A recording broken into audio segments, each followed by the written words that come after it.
was a young professional footballer. I had a bad knee injury. Now that left me on the football scrap heap, if you like. I still look back and go, do you know what? The discipline levels that I have now, could I have done more? And I'll be honest, I think I could. What does it take to go from being a Premier League footballer to a multi-million-pound business owner? Well, today I'm joined by Jared Wilson, founder of Penguin Uniform, a company that's grown from its official rebirth to a scaling multi-million-pound enterprise. Some of the best decisions I've made have been a risk. What was the biggest lesson in getting your business to $1 million? As a business owner, that you cannot do everything. And ultimately, the word trust means more to me than most things. We dive into his lessons on team communication, delivering on promises, and how marketing has been the game changer in scaling his business. This interview is packed with actionable insights, inspiration, and the mindset needed to turn ambition into reality. I think the best thing you can give to someone is the opportunity to show themselves of what they can become and then believe that they can do it. This episode is sponsored by the ActionCOACH Foundation. Join ActionCOACH Foundation UK to empower young entrepreneurs with the skills to succeed in business and beyond. Let's do this.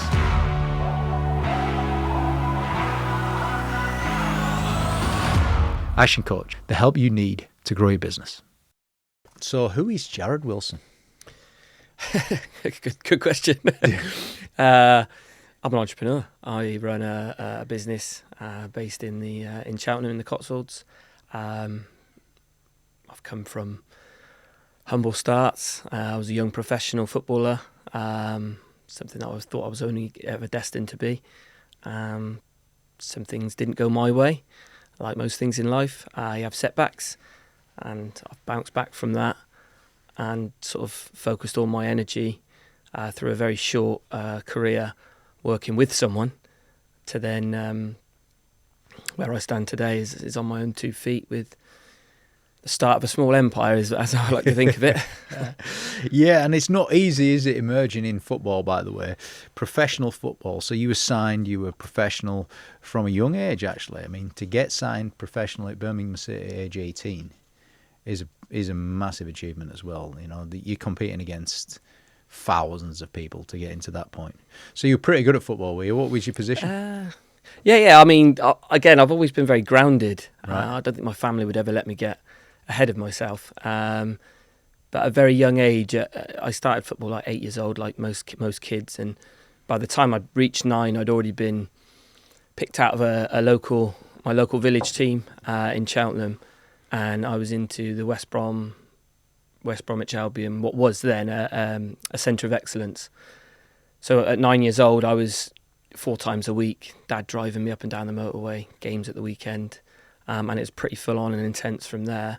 You did lose at that stage the playing with your friends kind of mentality, which, looking back, I speak to some sort of parents that have kids that are sort of going to look like they're going to go down that road, and I always say, like, if you can keep the enjoyment with the friends as well, definitely try not to lose that too early. I think that's in every aspect of life, no matter how old you get, by the way. Enjoy and learn. Yeah. You know, what did I enjoy most today? And just ask yourself that question. What did I learn most today? My dad asked me that question. James, what have you learned today? And when someone, let's do it on you now. What have you learned today? Today I've learned, well, I'm putting myself just outside my comfort zone in general today. I've had my morning session with my coach, which is great as always. And yeah, I've pushed away the busy business that we've got at the moment. It is extremely busy, and I've decided that things happen outside my comfort zone. So I've hopped on a train and I'm down here in London to film this. Well, look, I already know that you're pretty disciplined. You've got mental strength that have come through sport and the coaches that you've had in sport. How have you transferred that discipline into your business?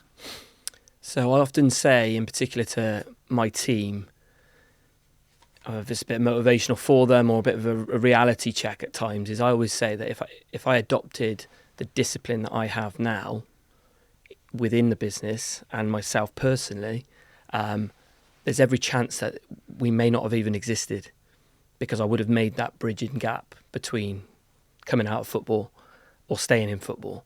I had a setback through an injury my final year, and it was difficult, really difficult. I didn't get anywhere near what I wanted to do in my final year, and again, maybe a bit of naivety at the time. I was was always grounded in I was a professional footballer, but I didn't carry an ego with me. Right. I really respected the position that I was in. And when I had the injury, I didn't play many games. I think I total maybe two games for the whole year of my last contract. And unfortunately, Birmingham decided not to renew the deal from there. Now that left me on what was known as the football scrap heap, if you like. And I remember speaking to, I had an agent at the time, and he was like, look, there's going to be 700 professional footballers that don't get a job this year. Because obviously all of the clubs, it's like a merry-go-round at the end of the season when players' contracts run out. And I knew it was going to be difficult from that point. I did spend a year to try and stay in the game. I'd spent a whole year with no income trying to stay in the game. And unfortunately for me, I had a bad knee injury during a pre-season, which kind of killed my ability to bounce straight out of Birmingham, straight in and into another team. And then when I did eventually get back and started playing, or I was on trial at Kidderminster in the conference, and I played a friendly game, and I dislocated my shoulder again. And I knew at that point, I'd seen the surgeon obviously twice already, and he said you can only have one more operation, and that's kind of it. So I knew as soon as I'd done it, I had to have that operation, and then that was obviously just a massive setback from there. So those hard knocks, as much as it is a hard knock, I still look back and go, do you know what? The discipline levels that I have now, when I was at Birmingham, despite the injury, let's say pre-injury, could I have done more? Between the ages of 16 and 18, could I have done more?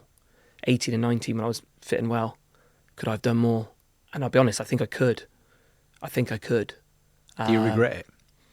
No, I don't think you can live. I try not to live with regret.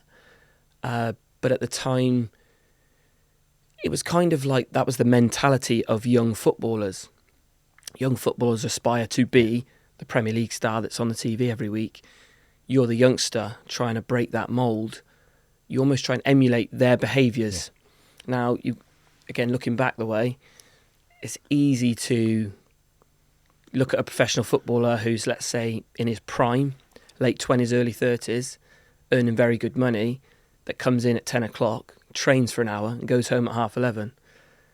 It's very easy to look at that as a young player and go, oh, that's the life that I need to emulate. Yeah.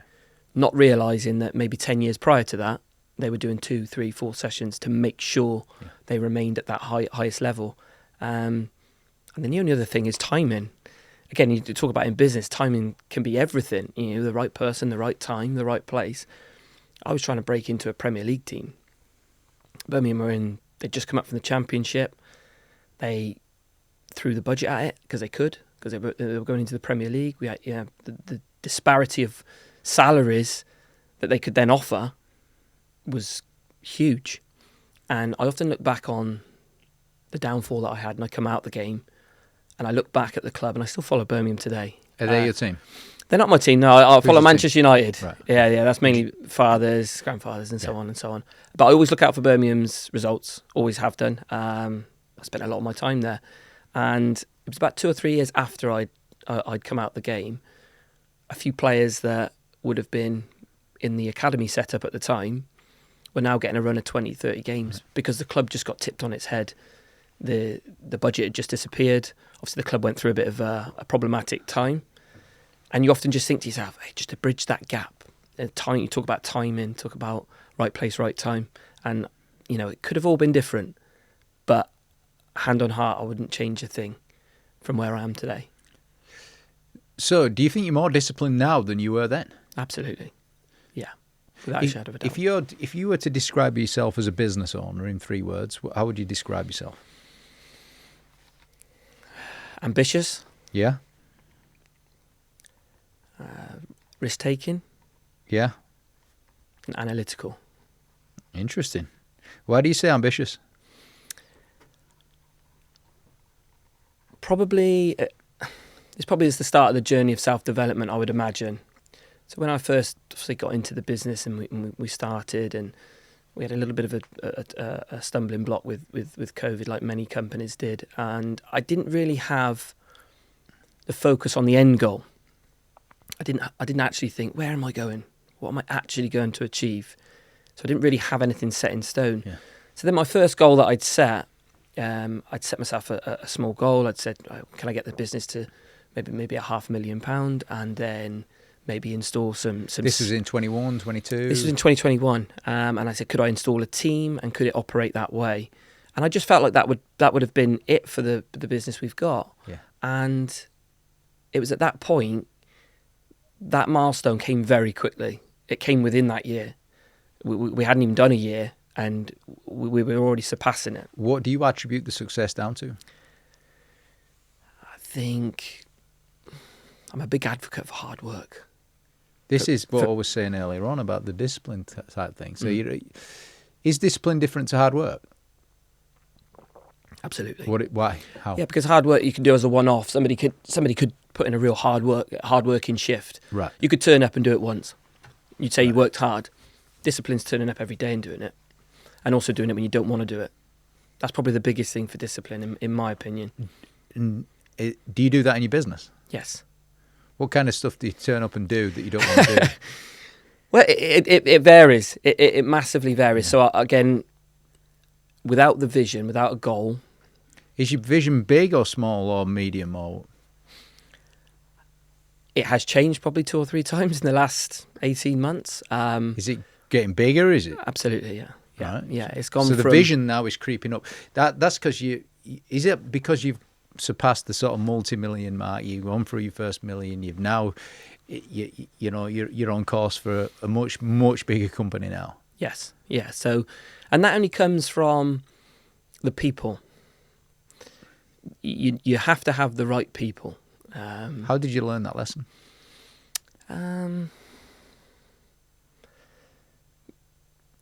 By having all different types, I guess, because not everybody. Good ones, bad ones. Yeah, absolutely. Yeah. So we've got a great team. I've got a great staff, a great team of people that are all buying into, whether it's the vision of myself or the business itself. Create an atmosphere. I've created an atmosphere, and I've created a workplace that is enjoyable to turn up to, and again, going through my own personal self-development, and I'm a big advocate for Gary Vaynerchuk. So I've been following Gary now for probably 6 years, and what constantly hits home a statement is that, like, entrepreneurs get it wrong, is that people don't work for you, is that you work for the people, you work for your staff. And I own that statement in that I say to them, what do I need to do to empower you to be able to do a good job? And that whether that's all of the team have got the latest technology. So whether they have the latest MacBook, the latest iPhone, the latest video editing software, the latest embroidery machines, the latest print, we try and stay right up to speed with the technology advancing, because, well, that's can be the cutting edge. That can be the difference. What, in happiness, in enjoyment, in marketplace advantage, the difference in what? Probably all of those boxes you could tick. Yeah. If you, again, I'm a very big advocate for speed. So if you get into work in the morning, and I always joke and I say, we could all have those, those old Dell Inspiron laptops, and you open it up and it takes 4 minutes to load, and then you load a program on it and it takes another minute to load. Yeah. You open up your Apple Mac and you're instantly in, and away you go. The satisfaction of, handing a piece of equipment like that up to a member of staff to use and have whilst they're with the company, I can just see it in the faces. It's like, well, that's mine. I'm using that. And I'm like, absolutely. Yeah, that's what I would want. And that's what I think gets the best out of you.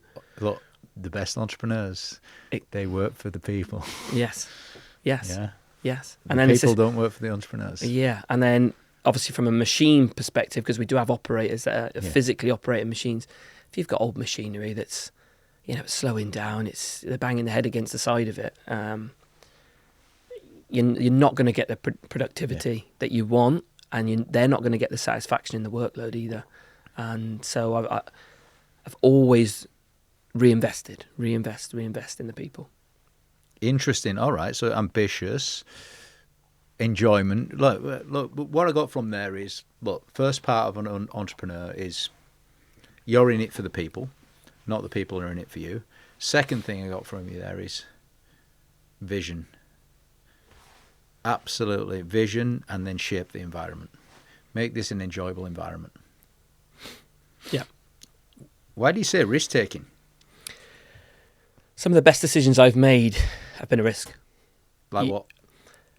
It's the decisions where you look at the business and it's in a good place, and sometimes opportunities come your way or they present themselves not in the perfect scenario.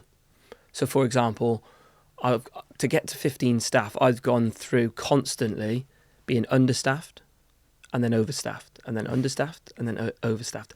And that's just the way of building a business, because you'll never have, as a coach always tells me, you'll never have the right amount of people for the right amount of work. And when you do, you know that your vision's probably either reached its destination or it might be time to move on.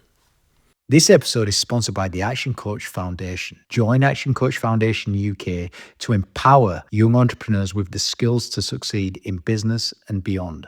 Whether you're an aspiring student, a passionate educator, or a generous donor, your involvement can spark innovation and opportunity. Visit actioncoachfoundation.org.uk to build a brighter, more entrepreneurial UK. Now back to the podcast. And I get a lot of my feedback through the people that I've got around me. And I've developed as an entrepreneur. Again, when you start on your own, you wear every hat. You're the salesman, you're the front of house, you're the accountant, you're spinning every single plate. And I've had people join the business just as almost operators that have just progressed and progressed and progressed and learned and self-developed themselves into managers. And we often talk now with staff, me and Stuart, the manager that we've got in place, is that your next job doesn't exist just yet. But can you see the vision? Can you continue on the path you're going on? Succession planning, really, isn't it? Absolutely, yeah. It's quite a nice phrase. Your next job doesn't exist just yet. Mm-hmm. Yeah. I wonder when it will. Do you throw that question in at the end? Yeah, and again, it's depending on the results of the business and the performance of the business from the people that are in the business, they ultimately will drive the next decision. My job has changed an awful amount as we've grown. I have to become, and I read a great book called Traction, I have to become the visionary. I have to be able to be in a position where I can see what's happening, see the technologies advancing, what's going to support us, what's going to work against us, what's the threats, what's the opportunities, and go at it. And that's when I say, when you talk about ambition, is I use more technology with the advancement of AI in our industry than I would imagine 90% of the industry don't use. So whether that's fact or belief, how does that leave you feeling? Excited. Do you feel like you're in front? No, I never feel like we're in front, because it's the old adage that, if you're not moving forward, you're going backwards. I'm constantly looking to do something that we want to do rather than what the market does. And How do you get that level of focus? Again, you probably come back to the vision. I'm ambitious. I've got huge ambitions. We want to become that multi-million. What's the vision statement for the business? Originally, we set it up, and the statement was passionate about making you look good at work. It's pretty cool, isn't it? Yeah, and I guess from that now, I mean, I joked about a year ago, and I changed. I said I'm going to add passionate about making you look good at work with an arrow and saying and on time. People struggle to get on time for work generally, and delivering uniform. We're on there. That's a good vision, isn't it? So you're passionate about getting people on time for work and looking good, feeling good, all this kind of thing. And it's also a bit of a double-edged for me, because our industry is littered with a lead time that doesn't exist. We'll get your order in X amount of days and it just never arrives. I saw that from a long way out. I saw people wouldn't deliver, and I guess that's what drives my ambition, because if you deliver, again, this is self-development coming away from sport. So if you say you're going to do something, do it. And if you're not going to do it, make sure you tell that person that you're not going to do it. Have you got that skill set about you? Is that inherent in your behaviours? I think so, yeah. Yeah. Where did you get that from? Was there ever a time that you didn't follow through on your word? Yeah, I mean, you still have moments now where, you know, that call that you wanted to make at 3:00 you didn't get round to making it. You know, we call them fires in our office. Yeah, every day everyone's plugged in as a team. Everyone reports in from the different parts of the business, and we talk about how their day's shaped, and then we talk about fires. Fires in business you can't do anything about. You need to immediately react to them. Not literal fires, obviously, just things that arise. And but there's some beauty in what you've just said there. You know, a fire happens, deal with it straight away. Absolutely, yeah. Now, is the fire a distraction, though, to the vision? It can be. It's my job and the management's job to, when these fires arise, and they're always evolving because the business is advancing, is to get hold of them and find out how. Find out how, find out why, and create a system and process to stop it happening again. That for me has been one of the biggest things to enable growth. Because ultimately you could sit there and a mistake would happen, or something might come up and you say, okay, well, we're going to fix it by doing this. Now, if you just leave it at that, the likelihood of that reoccurring is probably quite high. Yeah. But when you actually go in deep, and this is where the team that we've got, I hope they're appreciative of it. I'm very inquisitive, but I'm not inquisitive as in a witch hunt. There's a big difference between a leader who's a witch hunter and somebody who's just trying to find out how it's occurred, and let's sort of stamp on it. Let's stop it happening the best way we can. And you can't always mitigate every fire that comes up. So you do that, yeah? As a leader, manager type person, you go and find out why. Without injecting fear factor in people. Yeah, you try not to. There's certain things that you get frustrated with, especially when things happen multiple times, or you've been away and you've created a system and process to stop it happening, right? And it rears its head. Sometimes the system's not being used. Ultimately, yeah, and then that's what comes down to your people challenge. You know, if the system has been used and it's happened, you know, we've got to develop the system. Yeah, because the system might have worked, and I've been through this. We had systems when there was 3 of us, systems when there was 5 of us, systems when there was 10 of us, and all those systems you may as well rip up. But you had to go through those. Really valid point, by the way, folks. This is, you know, when you want to get to the next level, you know, a business at 15 people, it's going to have certain systems operationally for that business. But the systems look very different when there's 32 people in there and there's a fully fledged leadership team that are owning every single department in the business. You know, the systems are different. Yeah. Always for the next level, the systems need evolving. So, and have you fallen in love with systemizing now? Yeah. Again, from a coaching perspective, you know, people run systems and processes. You've got to create the systems and processes for the people to be able to run. It also creates, with the vision I've got, or the ambition that I've got, is that we have to scale. We have to be able to scale. And quite often the conversations that take place are, this is the situation we've got. How do we fix it? This is how we're going to fix it. Okay, why are we behaving like that? Because it's the easiest way we're going to behave. Okay, well, let's multiply. I try and multiply every problem that comes up by 10. Yeah. I say, okay, multiply that by 10. Is it realistic? What do you mean? But if you had that going on, but you had 10 times that going on, how do we fix it? And 9 times out of 10, it's, we need more people. We need more. Okay, well, that doesn't make a business profitable if you just keep creating problems that need more people to fix it. Yeah. And I try and adopt that right away. So I go, right, times the issue by 10.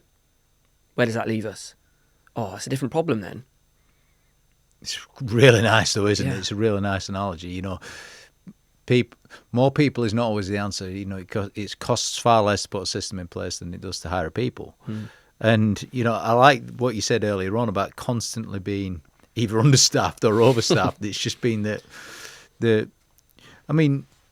I'm going to ask you to go back in time. I'm going to ask you 2 questions here. One about the million, getting to the million, and then 2, you know, getting to the multi-million stage. What was the biggest lesson that you had to learn in getting your business to $1 million? As a business owner, that you cannot cannot do everything. You cannot do... Can you remember the day where that happened, where you learnt that? I don't know if I could pinpoint the exact moment that it would have happened. It's the moment when... I can't do it alone. Yes. Yeah, you can't do it alone. You have to empower people to do a great job, whatever that might be. Why did that belief thought occur? What was going on? So obviously, I'll take it back to what happened. So basically in 2016, the company was launched as a partnership. It ultimately failed. Like I found out that many do. So it's completely not normal. But at the time, it was very raw, very hard to take, hard pill to swallow. I got my hands on the business in 2020, and the business, although it formed in 2016, was never actually sort of prominent. It wasn't pushed. It had no employees. Yeah. We weren't trying to grow. So when I got hold of it in 2020, I was in a large shared unit that was well above my station. I was destined to fail, ultimately. But I had that ambition. I was like, no, I can make this work. I've made other things work. This is going to work. And then obviously 3 months in, we had the COVID pandemic. And it's a blessing in disguise that came, because that enabled me to basically, although I didn't get support in the initial stage because I was in a shared premise, not my own premise, it enabled me to be relaxed from my large overhead. So I managed to get out of my lease at the time, which was going to be a huge burden on the business. Losing everything, shut the shop, shut the retail store, lost everything, back to ground zero, watching the telly like everybody else. Then the bounce back loan came, which was the godsend. It was the saviour for me. I had the ambition that I knew I could make it work, but I didn't have any financials behind me. So that came along, and that enabled me to start back up. And I remember they'd introduced furlough, and as a director, the way that your accountants generally have you set up is there was no support for you, and I couldn't do it in any case. I couldn't not do anything, and I think I did it for a month, and I was like, I've got to get going again. So I spent copious hours changing my website, creating different scenarios, creating different product bundles to push out when we were ready. And then when we were ready and the bounce back loan had arrived, that enabled me to buy the machinery again. And I was working in a 2x2 metre square garage with one machine, one printer, 2x2. I couldn't have the whole garage because it was full of household things. Like Bill Gates. Yes, I did. Bill Gates was working from a garage once. Exactly, yeah. And I've got some photos from the very, very start, and I joke because I used to have to climb. Wait on, 2x2 is not even a garage, is it? I mean, that's shed. It's half a garage because we had a young... We're 7 now, but we had a young child. Right. So bikes and push-alongs and you name it was in the garage as well. So I was just sharing it. I've got some great photos of having to step over things to go to work underneath this swing door garage. And I just went full steam on it. Opened the phone lines up, said we didn't have a store, but we could do just deliveries, and just went for it from there. From there, I moved property, which had a bigger outbuilding, which I knew I was going to make into a purpose-built area that I could work from. And we grew from there. And more machinery until... that was in September 2020, and then by May 2021, I needed a unit. But when did this realization, you get into this million point, I can't do it alone? And it's if I'm a big, again, to-do lists are big for me. Create not monstrous to-do lists. Keep it short, keep it precise, keep it something you're going to actually adhere to. That started trickling and getting away from me. All of a sudden now I couldn't keep up with the orders that came in, the number of phone calls that came in, the internet orders that were coming through. I couldn't do it. And I tried and I worked endless hours to try and stay on top of it, to the point where when you look then at your financials after a month and you say, I've done all that on my own and that's what we've achieved. Well, what's the ambition? And then when the ambition or the first goal came in, was, can we get this to 500,000? So in order to get this to 500,000, you need to do 10 times what you've just done. Now I can't. I've physically got no more capacity, so I need people.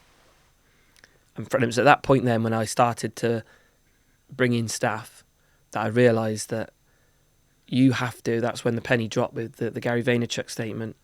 You have to empower these people to do a good job, and you have to guide them. And really good lesson from Gary Vaynerchuk, that is. And how long did it take you to get to the million? Last September time. Yeah, last year. About a couple of years. 2021 till 2 years. Yeah, but just under 2 years it was. Just under 2 years. Build the environment, shape the environment, have the vision, realize you can't do it alone. And all right, and and since then now you've accelerated. You're on an amazing pathway right now. Starting your own business was an exciting time, wasn't it? The good days you had and the bad. You knew you'd have to work hard, but you did it for your future. Lately though, you're missing out on the important things in life. Time seems to be slipping by. So make the change. Claim back your work-life balance and grow your business today. Visit actioncoach.co.uk. What's been the biggest lesson in getting to the multi-million stage? Marketing. Tell me more. So, again, in an ever-evolving world, I've worked in businesses before where we've had sales people, or sales staff, should we say, trusted to drive sales, trusted to drive leads.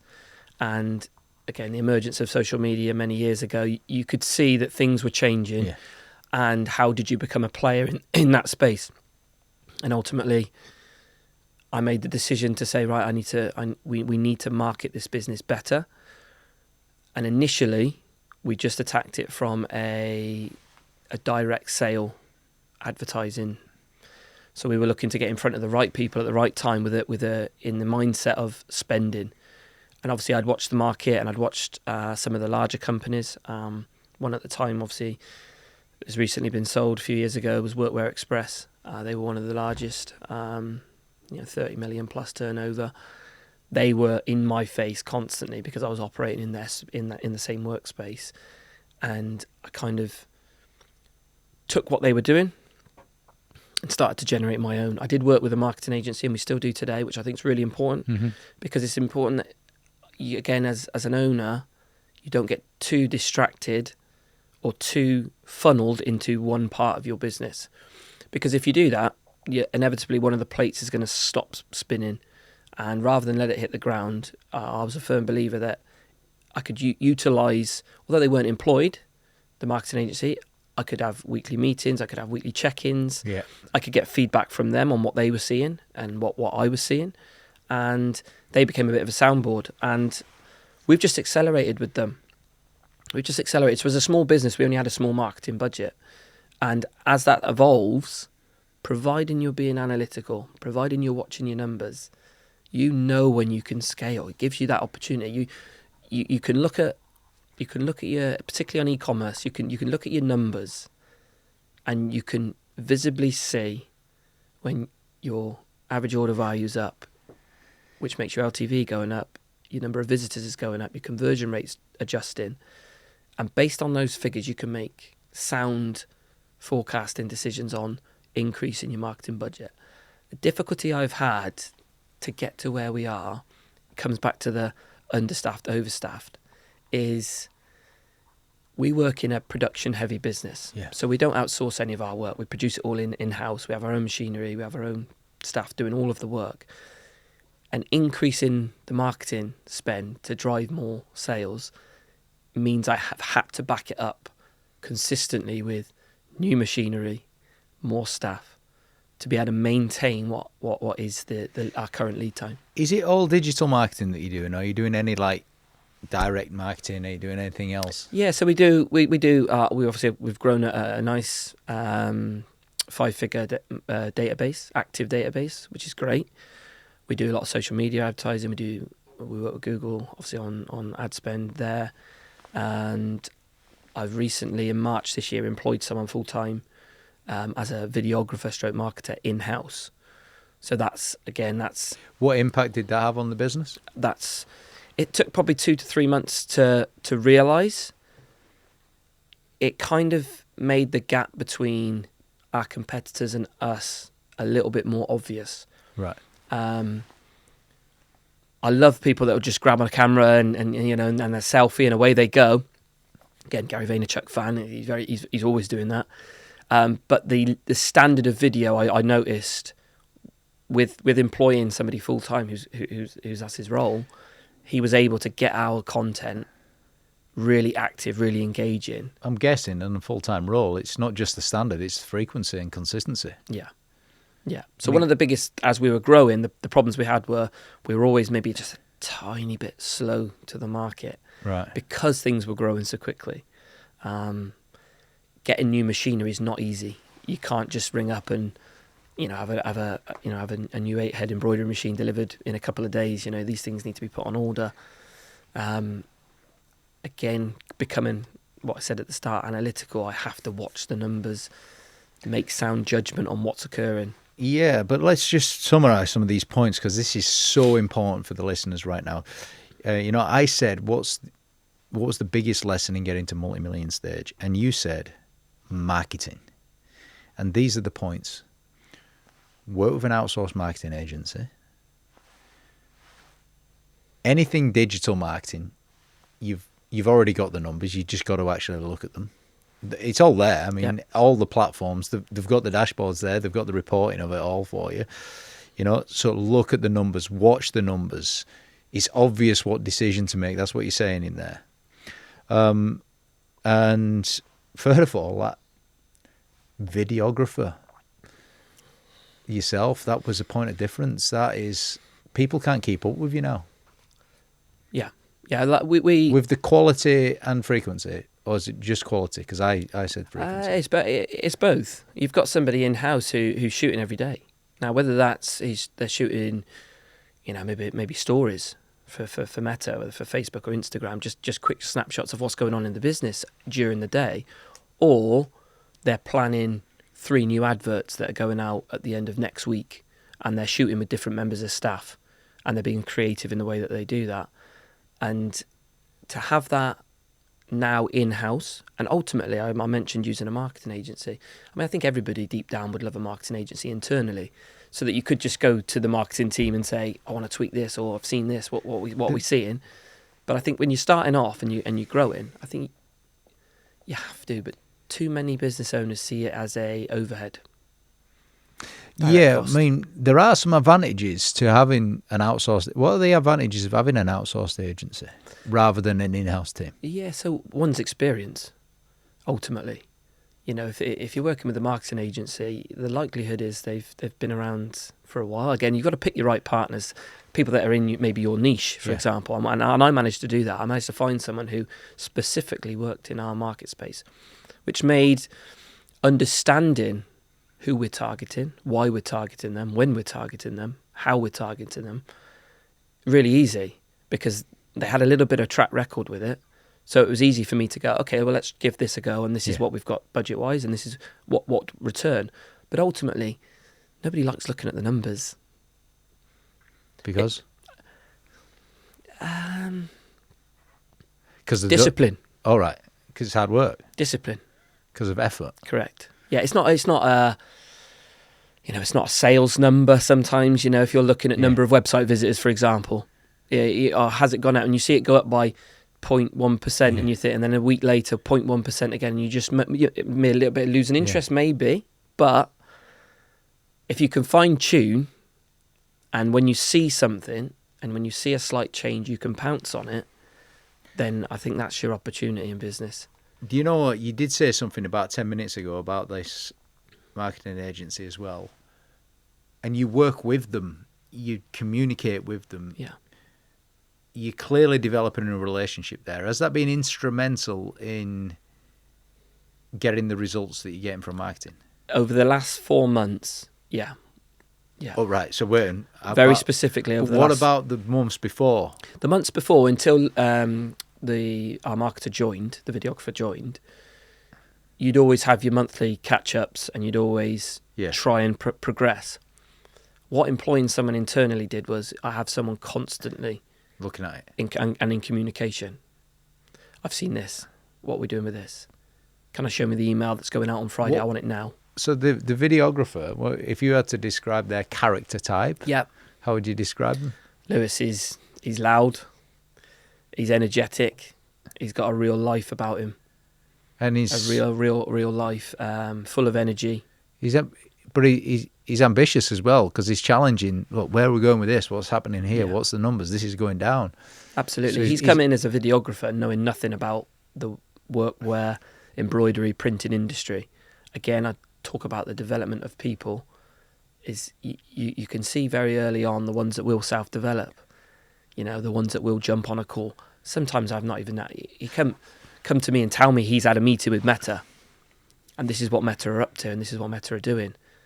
That's as a business owner, you know, I don't have time to do those calls now, but to have that information brought back to me is brilliant. Yeah, look, you got a driver, not a passenger there, haven't you? It's definitely a leader that you've gone and recruited. Very interesting. Marketing is the way you've got to multi-millions. And who's your next recruit on marketing? We have discussed this. We're constantly, again, as the business has evolved, and I remember listening to one of Daniel Priestley that was on, and he said that you can get to a point, and I'm kind of at that point. I'm kind of at that sort of 12 to 15 people. Yeah. And the next step's a huge one. And I'm working with my coach at the minute to develop a people plan, to develop a real... Are you going to make the leap to 32? Very good. In 4 days, was it? It was powerful, all that was. Yes. I mean, because, you know, what he did say as well, he says, look, you've recruited this thing, but what you've got is a bunch of rebels and misfits. And, you know, the roles have been moulded around them to a degree. And that's not any criticism on the people that are in. It's, you know, it's been the journey of the business. Yeah. That's the reality of it. You know, and ultimately people need realigning, refocusing. And if you are going to, you know, cross the void, he says 4 days. Yeah, he said 4 days. That is crazy, isn't it? Hire 20 people in 4 days. Yeah, I took a deep you deep need breath more than when I said a bounce back loan sometimes for that one. Yeah, absolutely. But do you have aspiration to aggressively recruit? Yes. I often say to the staff, this was our January of this year, and I said, look, this is where the business is heading. This is my ambition. I want everybody to come with us on this journey. The truth is that people will hit a ceiling, and that ultimately they'll be happy to do that. They'll find themselves a role. How did you know that, though? What, that they would hit a ceiling? Yeah. Because that could be a limiting belief in your mind. Yeah, it could be, yeah. I guess maybe not from an individual level they will hit a ceiling, but for example, in the industry that we work in, there's a level of operation to be able to get physically clothing done. That role's always going to be needed. Now, whether that person stays in that role or they develop themselves is to be seen, but somebody will always be in that operator's role. It might be a new recruit, might be somebody who just really enjoys that part. But my main message to them was that, again, because of the success of the year before, they fueled my ambition to go even faster. And I said to them that by the end of next year, we'd be looking towards 25 plus staff going into 2026. Now, we're at 15 now. I would imagine we'll be on track towards 20 by the middle of next year, which will put us on course for what I'm trying to see over the hill. Yeah, okay. Got it. Look, and a lot of people are going through what you're going through here, so you're sharing some amazing lessons. What's the scariest decision you've had to make in business? The scariest, or the least nice, or the least... Yeah, the hardest. Yeah, the hardest decision in business is letting someone go. Right. Yeah, without a shadow of a doubt. I've had to do it a couple of times. It's not an easy thing to do. Did you delay it? I have delayed it in the past, yeah. Yeah, I've delayed decisions like that in the past. That's probably potentially benefit of the doubt. What advice would you give to anyone that already knows, they've got to go through this? And he said it's what we call a difficult conversation. Yeah. and they're avoiding it, what advice would you give to them? It doesn't get any better. And if your gut tells you, and this is what I've learned, is you talk about ambition, I go with my gut a lot. If I go against my gut, I've been wrong. I would say almost 100% of the time. Hi, I am Rachel Riley, and I'm really pleased to tell you that I will be the host of BizX 2025. 3 days of speaker sessions, interactive events, and a few surprises along the way. If you're an ambitious business owner eager to unlock the next level of growth, get more information at thebizx.co.uk. Looking forward to seeing you there. Right. When I've gone against my gut, when my gut's told me something and I've gone against it, I think I've been wrong 100% of the time. And any advice for actually conducting that conversation? Yeah, really difficult. Again, I come back to my early coaching with my business coaches is what measured gets managed, and setting KPIs and realistic achievements of what's possible ultimately has made the conversations easier to get to. They're never easy to sit in that room and make that decision, but they're kind of made for you. And there isn't a member of staff that I have that isn't on a KPI, whether that's they're part of a team working towards a goal, or whether they've got their own individual goal. But there isn't a member of staff that doesn't have a KPI that adheres to, and they also have to share the KPI with their fellow colleagues. So we talk about, we do a couple of things in the morning. We do a 9 a.m. confirmation where people have to outline their day. That enables everybody within the building to know who's going to be up against it and who might need a bit of support. And then they have their KPI, which is obviously the reflection of how the day went. Yeah. And having that in place from a very early stage, again, come back to my analytical way, is I always say that I love every single person that I employ, and I believe in every person that I employ, but most of the decisions are made on a numbers from being analytical versus I don't like you and you don't like me. I try and see the best in everybody. And ultimately, the word trust means more to me than most things. And if trust becomes broken, that's normally What breaks trust? Again, I said it earlier, like if you say you're going to do something, do it. And if you can't do it, that's not a problem. But it is if you don't inform the person that you said you'd do it. That's the first sign of trust issues. I heard this philosophy from a great executive coach, one of the best actually on the planet, a guy called Alan Fine. He's wrote many books in this area, and he uses you know the game Sudoku. Yep. He says "say duko." Here's the rules. Say what you're gonna do. Do what you said. So that's say do. Say what you're gonna do. Yeah. Do what you said. Say do. Communicate. As soon as you realise you can't do what you said you're going to do, communicate it. Correct. As soon as. Yeah. And he says, that's the one. You put that one in your business, that one changes everything. Yeah. It's pretty... Most people like to be informed. That's it. Generally, we're not life and death.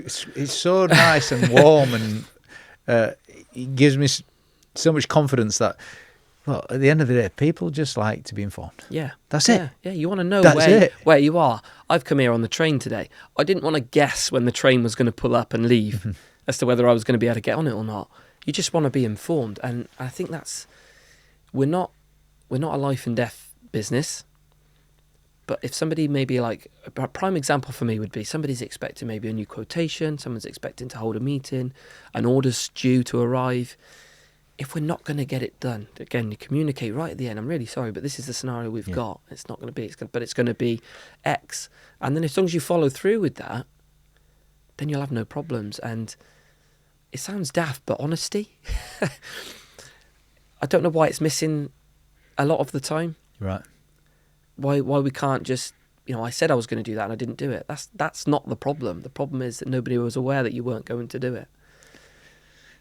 Tell the truth. All right. So what's the most beautiful thing about, number one, business? I'm going to ask you a second question on this.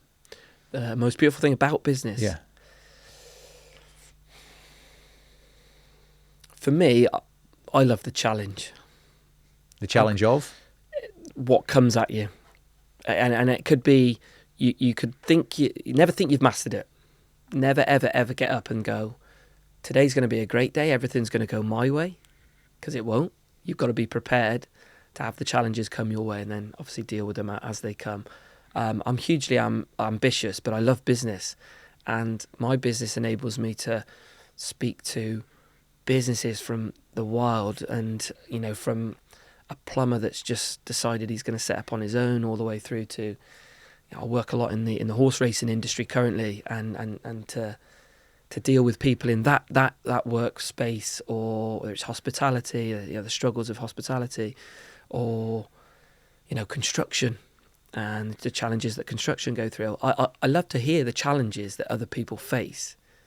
One, because it's warmly, because you face your own challenges, and sometimes being a business owner can be lonely. Your support network's really, really important, and I mean that from not just in your business, but I think outside of your business. Your home life's got to be right. I think you've got to have a great support from your home, because running a business can consume you, and providing you've got that support network behind you, honestly, you feel at times, despite how difficult it is, that it doesn't matter, because you're unstoppable and you're gonna make this work. You're gonna make it work. What's the most beautiful thing about discipline? The most beautiful thing about discipline, the reward you get without seeing it coming. So if you consistently, if you apply the discipline consistently, you don't necessarily see the advancements you make as an individual, but on reflection, you can't believe it. You can't believe it. Is discipline doing what you said? Is that what it is? Yes, but on a consistent basis. Consistently. Yeah, because again, do what you said you're going to do consistently. Yes. Go get them. Consistently and frequently. Again, we talk about, you know, again, a lot of the greats will talk about, you know, you don't go to the gym once and you come out and you're like Popeye and you're incredibly strong. It's that discipline to turn up, do the things daily. You don't notice that how strong you're getting until you maybe look back at something and say, look at the weights I was lifting to start with and look at the weights that I'm lifting now. But that bit in between was a bit of a blur. Yeah. But you know that you've made those huge changes. So yeah, the beautiful thing about discipline for me is the consistency that you produce. You don't necessarily feel the advancements you've made until you have a point of reflection and you look back and see the journey you've come from. What's the best gift an entrepreneur or a business owner can give their team? Can I have two? Say again? Can I have two? Yeah, you can have two. Opportunity. And? Belief. It's really cool. Yeah, opportunity and belief. I think that some people don't get the opportunities that they want or that they, again, deserve is probably, you know, I could decide whether that's something that they deserve. But again, people have their own sort of misconception of what they think they deserve. I think the best thing you can give to someone is the opportunity to show themselves of what they can become and then believe that they can do it. And once those two go together and you believe in someone and they know you believe in them, people develop so fast. Show them what they can become. Absolutely. Yeah. And believe in them. What's your favourite book? Favourite book? One of the first books I read was Eat That Frog. And it's one of the first things that I would say to anybody to read, because ultimately that's the start of your discipline. To have that, again, the most difficult task of your day, get it done in the morning, get it done as soon as you can, make sure it's at the higher. It's at the what top impact has that book had on your life? Oh, massive. Massive. Because nobody likes doing the things they don't want to do. When you become comfortable doing the things you don't want to do, just the rest of your... That's easy. Correct, yeah. The rest of your day is easy or easier. And that was the first book, the first self-development book I read. Rich Dad, Poor Dad by Robert Kiyosaki has been huge for me. my personal background, I don't come from a well-educated background in finance. I've had to, on this development, learn all and take in as much information as I possibly can and take the courses and sit on the webinars and learn. And his story gave me, from a very early part of that story, was that it's okay that you might not have had it. You can go and get it. Yeah. And that can set your team or It your does. family off on a different path from this way forward. It does embed you with Yeah. some core foundations of the financial language, doesn't it? So now that the listeners have listened to this podcast, what's the first action they should take? I think if they're a young entrepreneur or they're young in business, if they're not doing the most difficult task of the day, first thing, do it. Eat the frog. Eat the frog. And if they're a seasoned pro, what's the first action they should take? Look at the marketing that they're doing. Really, really. And when I say look at the marketing, don't say, or maybe don't look and say, oh, the marketing's working, we're okay, because the landscape's forever moving. That was my favourite part of this conversation. The way we've got to multi-million level is marketing. And all of those, that concoction of ingredients that you put around it, like working with the marketing agency, looking at the numbers, like making decisions on the numbers, hiring the videographer in, all of those little points. That's my favourite part. What's been your favourite part?